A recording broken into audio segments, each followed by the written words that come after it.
hanya emaslah yang paling liquid. Artinya ketika kita butuh dana cepat, ya hanya emas yang paling mudah diuangkan. Tapi memang yang paling aman saat ini adalah emas ya. Emas ini tidak bisa untuk jangka pendek. Kenaikan harga emas dalam 1 tahun ini sudah 52%. Dan kalau kita tarik dalam kurun waktu 20 tahun, kenaikan harga emas 1100%.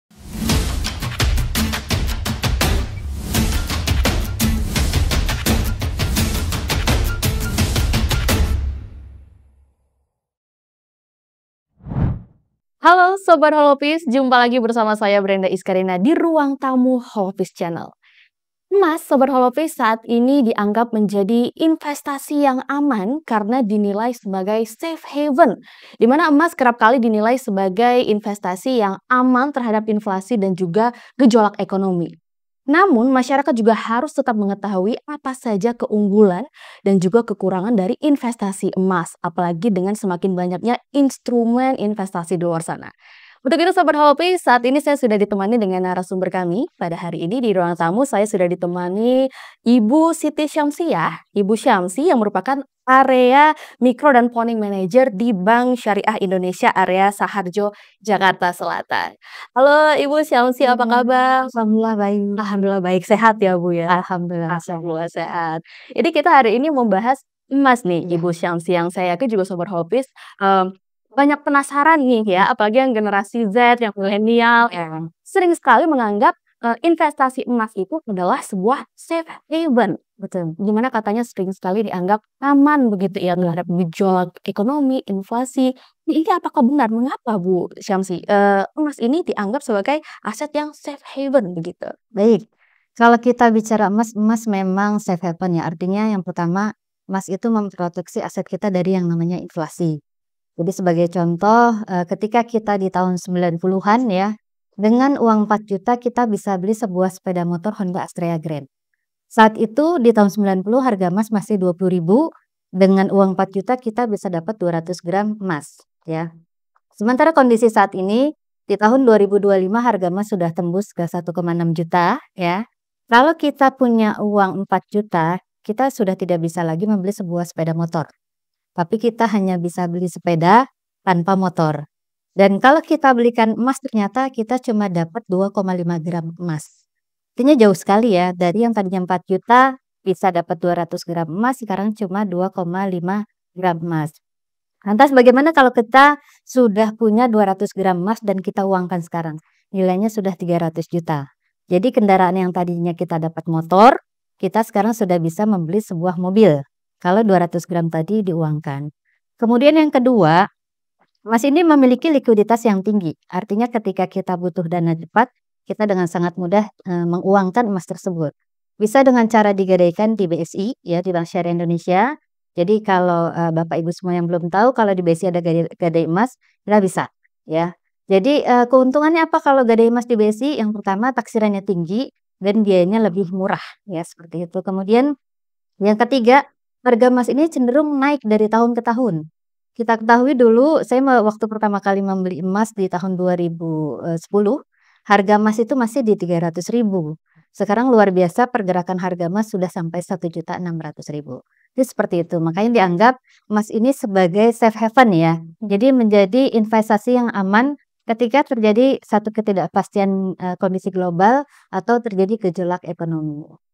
Berarti sebenarnya cenderung stabil begitu ya, Cenderung makin stabil. waktunya berjalan makin tinggi keuntungan yang bisa didapatkan gitu. Betul. Nah kalau misalnya dibandingkan dengan instrumen investasi lainnya nih, Ya. Syamsi, yang juga menjadi favorit beberapa orang begitu ya, Baik. seperti mungkin bangunan, tanah dan lain sebagainya. Itu bagaimana emas kalau dibandingkan investasi-investasi lainnya? Baik, kalau dibandingkan investasi emas dengan instrumen investasi yang lain seperti saham mungkin ya, obligasi. Ya.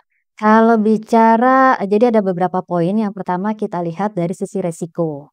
Kalau bicara resiko, kalau emas dibandingkan dengan obligasi, memang emas dan obligasi ini resikonya cenderung lebih rendah dibandingkan dengan instrumen investasi yang lainnya. Sementara kalau saham itu resikonya tinggi. Jadi memang dalam investasi itu high risk high return, low risk low return, itu dari sisi resiko. Kemudian dari sisi imbal hasil, kita bicara saham, maka imbal hasilnya saham dan emas memiliki imbal hasil yang tinggi. ya. Kemudian kalau untuk obligasi cenderung sedang dan stabil ya, cenderung stabil.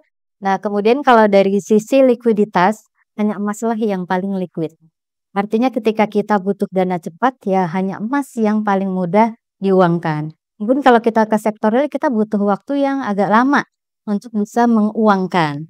Begitu pula dengan obligasi dan saham. Tapi ketika kita butuh dana cepat, ada emas saat itu, kita tinggal telepon saja ya atau datang langsung ke BESI untuk menggadaikan emasnya dan kita bisa dapat nilai tunai. Atau kita jual ya, pergi ke toko emas, saat itu juga kita bisa mendapatkan nilai tunai dari emas tersebut. Baik. Tadi juga di awal Ibu Syamsi menjelaskan memang harga emas ini cenderung semakin naik gitu ya. Betul. Nah, itu kerja pasar, emas itu bagaimana Ibu Syamsi? Apa saja yang faktor-faktor yang mempengaruhi harga emas itu sendiri? Jadi kalau untuk kenaikan harga emas ada banyak faktor yang mempengaruhi ya. Yang pertama adalah ketidakpastian kondisi global. Ya, contohnya pada saat krisis ekonomi di tahun 98 ya, di saat instrumen investasi yang lain turun, hanya emas yang bersinar, hanya emas yang naik ya. Itu kenaikannya sampai 31%. Kemudian kita lihat pada saat pandemi ya, tahun 2019-2020 itu sama kondisinya, semua instrumen investasi yang lain turun, hanya emas yang naik sampai 24%. Jadi sudah bisa dipastikan ketika terjadi gejolak ekonomi, itu hanya emas yang naik ya. Kalau sudah naik apakah emas bisa turun? Belum tentu balik lagi harganya. Kalaupun turun hanya sebatas koreksi, setelah itu akan naik lagi. Kemudian yang kedua faktornya adalah permintaan penawaran. Nah, kalau permintaan penawaran ini pernah saya alami juga ya di tahun 2011. Mungkin, Ibu pernah mendengar dulu berkebun emas ya, di mana satu orang itu bisa memburu emas berkilo-kilo gitu ya, dan itu kami sampai kesulitan ya untuk mendapatkan harga emas, sehingga harga emas yang terjadi di pasaran itu, naiknya cukup signifikan. Kemudian kebijakan moneter itu pengaruh, juga nilai tukar dolar juga pengaruh ya, karena memang harga emas internasional itu dalam US, jadi memang konversinya nanti melalui, US dollar tersebut. Kemudian inflasi juga ikut mempengaruhi. Jadi ada 5 faktor. Ya. Oke. Tadi juga, menarik Ibu Syamsi menyebutkan berkebun emas gitu ya. Iya. Mungkin kalau zaman dulu itu orang investasi emas, mengumpulkan emas banyak-banyak gitu ya, Iya. secara fisik disimpan di mana-mana gitu Iya. ya. Nah, kalau zaman sekarang ini, sudah populer sekali nih Bu Syamsi emas digital gitu Iya. ya. Nah, memang emas fisik, bisa gitu, emas digital juga bisa. Itu perbedaannya apa Ibu Syamsi? Baik, kalau perbedaannya pertama dari sisi pembelian, yang kedua penyimpanan dan juga biaya. Kalau pembelian otomatis kalau kita, beli emas secara langsung ke toko atau ke Antam ya, itu pembelian emasnya dalam bentuk fisik ya. Jadi memang kalau pembelian emas fisik itu, kita butuh waktu untuk ke toko atau ke Antam ya, beda halnya dengan digital. Kalau digital bisa kapanpun kita bisa lakukan pembelian ya, jadi bisa kapanpun dan dimanapun. Kemudian yang kedua dari sisi biaya penyimpanan ya. Kalau, penyimpanan, kalau untuk fisik itu kan kita membutuhkan yang namanya brankas atau safe deposit box. Sementara kalau untuk transaksi emas digital kita tidak perlu, apa namanya, butuh tempat untuk penyimpanan. Kemudian dari sisi biaya, kalau kita sudah punya emas fisik kita kan khawatir ya kalau seandainya simpan di rumah.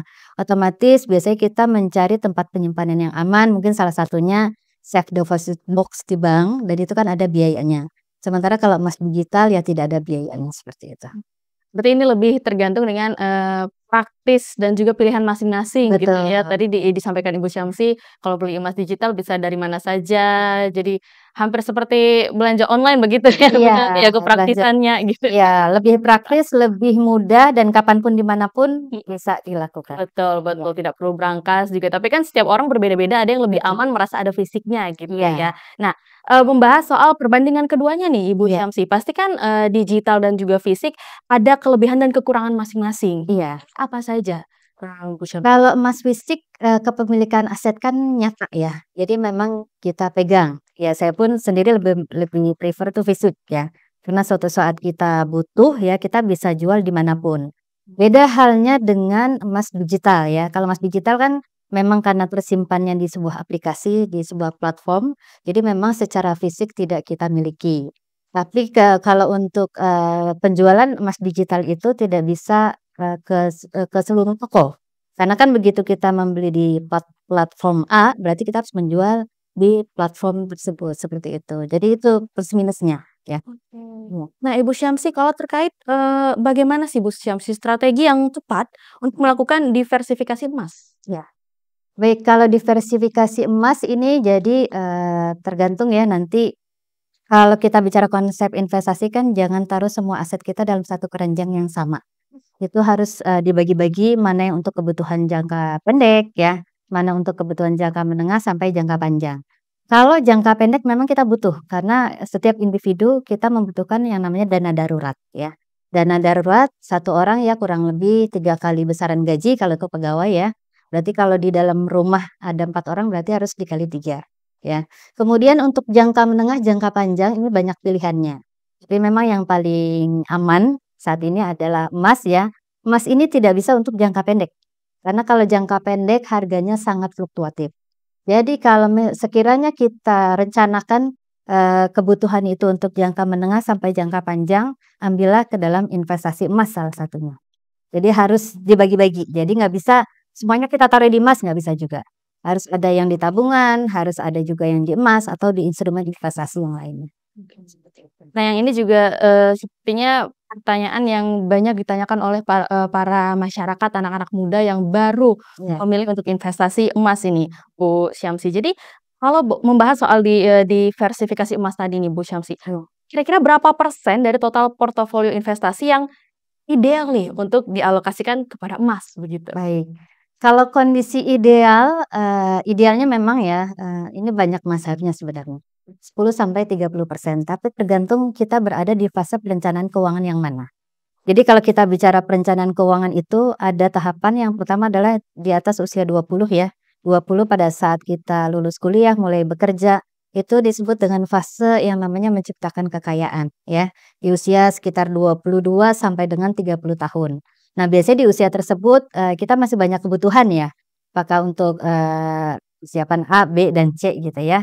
Jadi memang kalau baru awal bisa kita alokasikan mungkin sekitar 5 sampai 10% ya. Menginjak di fase kedua yang disebut dengan fase akumulasi kekayaan ya. Biasanya di usia di atas 30 sampai dengan 50 tahun. Usia tersebut biasanya, seorang individu itu dalam masa kejayaan ya. Karena biasanya, lama kerjanya juga berpengaruh, karirnya juga meningkat dengan pesat, otomatis diimbangi dengan kenaikan gaji yang cukup tinggi. Dan biasanya seseorang sudah mulai sadar berinvestasi itu di fase akumulasi kekayaan. Nah, ini bisa lebih tinggi lagi, mungkin di tahapan 20 sampai 30%. Kemudian ada yang ketiga, fase distribusi kekayaan. Dan di fase ini sebenarnya fase yang paling penting ya, karena kita akan mendistribusikan, kekayaan kita kelak kepada, anak-anak kita gitu, putra-putri kita. Dan sebaiknya ketika di fase distribusi kekayaan memang sudah konversi ke dalam bentuk emas, supaya lebih liquid. Beda halnya kalau kita mewariskan properti atau yang lainnya kan butuh biaya pemeliharaan, butuh pajak, kemudian nanti untuk balik nama dan, segala macamnya itu juga belum menjadi pertimbangan. Pertimbangan. Iya. Nah, melanjutkan yang tadi, Bu Syamsi, apa perbedaan likuiditas antara berbagai jenis emas investasi? Kalau likuiditas ya, bicara likuiditas antara emas fisik dengan digital tentunya ya. Kalau digital dengan sangat mudah ya diuangkan karena kita dengan, cepat bisa langsung mengkonversi atau menjual emas kita. Tetapi kalau emas fisik sama-sama liquid, tapi kalau emas fisik kita butuh waktu. Butuh waktu untuk ke toko, mungkin ke Antam ya untuk melakukan penjualan atau butuh waktu ketika, menggadaikan emas di Bank Syariah Indonesia. Itu sih. Oke, baik. Ibu Syamsi, ini pasti Sobat Holopis yang sedang menonton, ini mungkin yang tadinya belum investasi emas, langsung tertarik nih untuk Iya, investasi emas. Tapi pasti pertanyaan pertama yang ada di pikiran masyarakat ini langsung, kira-kira bagaimana nih tren iya. harga emas beberapa tahun ke depan? Nah, Baik. ini bagaimana nih Ibu Ini Syamsi ke menarik depan nih ini? kalau setiap saya seminar atau Iya, presentasi, pasti ini yang paling banyak ditanyakan. bener. Kalau kita bicara harga emas, dari sumber goldprice.org ya, kenaikan harga emas dalam 1 tahun ini sudah 52%. Karena tahun lalu Februari harga emas masih di 1 juta, sekarang sudah 1.600.000. Kemudian kalau kita melihat 5 tahun yang lalu ya, 5 tahun ke depan, 5 tahun sebelumnya maksudnya, harga emas sudah tembus di 118%. Artinya rata-rata di sekitar 20%-an ya. Kalau kita lihat luar biasa pergerakan harga emas. Dan kalau kita tarik dalam kurun waktu 20 tahun kenaikan harga emas 1.100%. Artinya Kalau memang ini perencanaannya untuk, jangka panjang seperti pensiun, ini sangat bagus dialokasikan ke dalam bentuk emas, ya. Jadi mungkin kita, seperti saya mungkin usia pensiun masih berapa belas tahun lagi, itu harus direncanakan dari sekarang, ya untuk investasi emas ya, jadi seperti itu. Itu tuh kan sudah didengarin langsung Ya. semakin tertarik begitu ya. Tapi ini pasti ada lagi yang, menjadi pertanyaan utama juga ini Bu Syamsi, apa namanya, kira-kira apa saja sih Bu kendala yang dihadapi begitu Iya, ya oleh, investor emas, baik yang mungkin pemula, yang baru iya, mendengar ataupun yang profesional dan kira-kira tips apa saja nih untuk pemula maupun profesional yang investasi emas begitu? baik. Sebelum ke topik yang selanjutnya, tadi Mhm. saya belum sampaikan prediksi harga emas ke depan ya. Nah, iya nih. Kalau prediksi harga emas ini dari berbagai sumber Mhm. yang kita amati, Mhm. jadi di akhir tahun 2025, prediksi harga emas itu akan mencapai 3.000 per troy ounce. Berapa rupiahnya? Sekitar 1,8 juta. Oh. Tahun lalu ya, di awal tahun 2024 diprediksikan harga emas saat itu tembus ke 1,6 juta, hampir mendekati. Karena di akhir Desember kemarin di 1.500.000. Mhm. Kemudian di 5 tahunnya, di tahun 2027, maaf. Di tahun 2027 prediksi harga emas akan mencapai 5.000 per troy ounce. Atau berapa rupiahnya? Sekitar 2,6 juta di tahun 2027 ya. Seperti itu. Seperti itu. Ya, Itu tadi yang disampaikan Ibu Syamsi di awal-awal memang kalau yang namanya investasi emas semakin, untung kalau dalam jangka waktu yang panjang betul. gitu ya. Nah, Jangka menengah sampai jangka panjang. menengah sampai panjang. Nah, tadi juga disampaikan Bu, Syamsi juga ini kan naik terus gitu Iya, ya, dan di awal juga disampaikan ini sebenarnya safe haven gitu, tahan iya. inflasi, tahan gejolak. Nah, tapi, kah masih ada nih kendala-kendala yang dihadapi oleh para investor emas gitu ya, Profesional walaupun maupun kita pemula. melihatnya naik terus kan Iya, gitu. Nah, kendalanya itu apa? Dan iya. tips-tips nih untuk Iya, para yang pemula maupun profesional? baik. Yang kendala-kendala yang dialami, seorang profesional maupun pemula, yang pasti, pertama adalah, kendalanya dari sisi fluktuasi harga ya. Jadi walaupun sudah profesional, kita tidak bisa memprediksi juga, maksudnya melihat, bagaimana sih, kecenderungannya harga emas ke depan. Kita bisa melihat dari prediksi-prediksi saja. Kemudian kalau, dari sisi fluktuasi harga saja sih. Kalau yang lainnya ya masih bisa kita ukur ya, namanya emas itu kan resikonya ada aja ya. Resiko kehilangan, resiko keamanan tentunya, dan resiko emas palsu juga. Jadi memang, resiko emas palsu ini yang memang harus kita antisipasi juga ya. Jadi kita harus tahu bagaimana sih, cara mengecek keaslian emas ini. Ya, jadi kita harus mencari tempat-tempat yang terpercaya untuk membeli emas ya. Jadi jangan sampai, emas yang kita dapatkan nantinya emas-emas yang tidak kita harapkan. Wah, nah ini menarik nih, Bu Syamsi ini juga salah satu apa ya, jangan sampai kesalahan itu dilakukan gitu ya, Iya, apalagi yang pemula. Itu gimana cara membedakan, misalnya sudah beli emas nih, iya, kan Bu Syamsi, terus, wah ini emasnya asli atau enggak ya? Apalagi iya, kalau misalnya fisik. Nah itu iya. bagaimana cara membedakannya? Kalau untuk yang Antam ya, yang Certieye sekarang, jadi kita bisa unduh di Play Store ya, di Play Store namanya Certieye. Jadi nanti di halaman belakang dari, kemasan Antam, kita akan melihat, QR code yang bisa kita scan. Nanti begitu kita scan, akan muncul hologram Antam dan juga autentikatornya, seperti itu. Jadi kita bisa dengan mudah mengecek keaslian emas yang sekarang. Kalau emas yang retro gimana kondisi pengecekannya? Memang ada beberapa tips ya pengecekannya. Kalau yang emas yang retro kan emasnya bisa kita pegang ya, beda dengan yang Certieye. Kalau yang itu bisa kita tempel magnet juga ya, untuk menghindari kalau misalkan emas-emas tersebut diisi dengan besi, seperti itu. Kemudian bisa kita UV juga, terutama sertifikatnya. Nah, nanti ketika kita UV akan muncul hologram. Hologram dari Antam dan ada bagian yang berpendar di situ. Jadi itu untuk mengecek keaslian emas, seperti itu. Sudah banyak caranya ya sebenarnya, jadi Sudah banyak tidak perlu caranya. khawatir, tidak perlu Iya. takut gitu ya Kalau seperti yang itu ya Antam Bu sudah Syamsi? yang Certieye sudah lebih mudah sih Sudah lebih sekarang. mudah. Tinggal Mhm. unduh di Play Store, aplikasi Certieye, tinggal scan saja, scan. Oke oke. Berarti tadi kita sudah membahas beberapa kendala seperti cara menghindari apa, kepalsuan emas gitu Iya, ya, terus juga tadi ada disebutkan kendala investasi emas itu, harganya gitu ya, iya, terkait harga.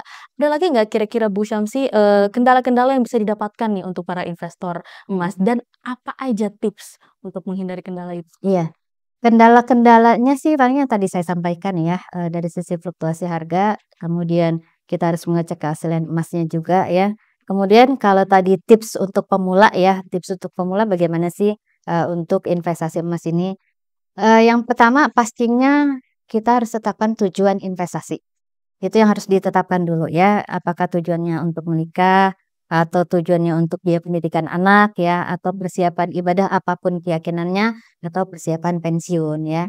Kemudian yang kedua tetapkan jangka waktu ini mau berapa lama nih kita capai ya. Apakah kita akan capai dalam kurun waktu 5 tahun, 10 tahun, 15 tahun, atau 20 tahun ya. Kemudian kita sesuaikan dengan profil risiko kita. Karena setiap individu itu beda-beda profil risikonya. Lalu konsep investasi yang tadi saya sampaikan, jangan taruh semua aset dalam satu keranjang yang sama. Harus dibagi-bagi dan kita tinjau secara periodik ya.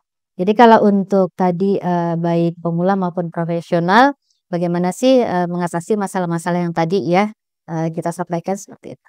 Oke, berarti memang, beberapa hal yang harus apa ya, dipahami begitu sebelum Iya, investasi emas, kita juga harus tahu ini, dalam jangka waktu berapa lama, untuk apa, dan lain-lain, begitu iya ya, betul. Ibu Syamsi. Nah, misalnya ada nih Bu Syamsi, sobat Holopis yang sudah, tahu nih, wah kira-kira, aku mau ini nih investasi Iya, emasnya.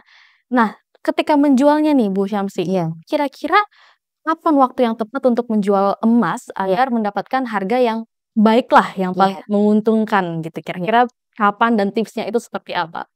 Baik, bicara terkait penjualan harga emas yang kapan ya? Mhm. Yang pertama tentunya kita harus tinjau secara periodik harga emas ya. Tentunya yang paling baik adalah ketika harga tinggi ya. Yang kedua, ketika kita mau menjual emas, kita harus punya banyak referensi antara satu toko dengan toko yang lainnya. Mungkin nanti bisa kita bandingkan karena biasanya beda-beda ya. Yang ketiga kita harus cari tempat yang terpercaya untuk menjual emas ya. Karena memang itu penting ya ketika kita menjual, jangan sampai nanti harga jual yang kita dapatkan itu lebih rendah gitu ya dibandingkan dengan yang lain. Jadi harus punya banyak referensi toko emas ya atau, nanti bisa membandingkan dengan, satu toko dengan yang lainnya. Oke. Wah, ini saya sudah mendapatkan banyak sekali nih Iya, tips-tips ya, dan juga, saya jadi terinspirasi nih untuk habis ini mau investasi emas begitu ya.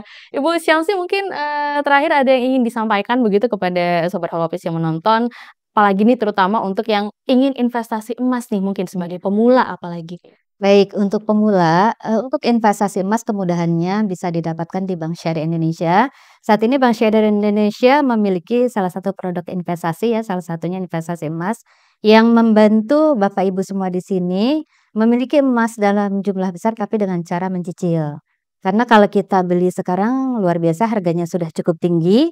Nah, dengan cicilan emas ini Bapak Ibu cukup menyediakan DP minimal 5%. Sudah bisa memiliki emas dalam jumlah besar.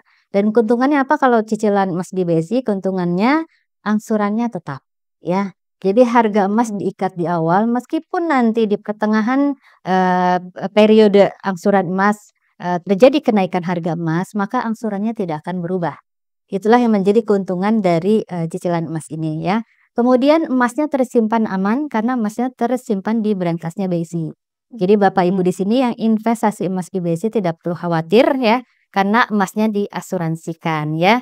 Persyaratannya juga cukup mudah, hanya KTP saja, Bapak Ibu sudah bisa merencanakan masa depan yang lebih baik. Karena masa depan adalah milik kita semua yang mempersiapkannya hari ini. Nah, tuh tidak perlu ribet-ribet beli berangkas dan lain-lain, Iya, khawatir di betul. rumah gitu ya, Iya, tadi yang seperti Ibu Syamsi sampaikan. iya. Terima kasih banyak Ibu Syamsi atas Sama-sama Ibu. waktunya. Semoga juga bermanfaat dan semakin apa ya, masyarakat bisa menjadi lebih paham terkait investasi emas, apa saja kelebihannya dan lain sebagainya, dan lebih bijak lagi begitu ya dalam memilih instrumen investasi. Kalau gitu terima kasih banyak Terima Ibu kasih. Syamsi. Terima kasih juga untuk sahabat Holopis yang sudah menyaksikan Ruang Tamu. Saya Brenda Iskrina pamit undur diri. Sampai jumpa. Holopis Channel bersama untuk Indonesia.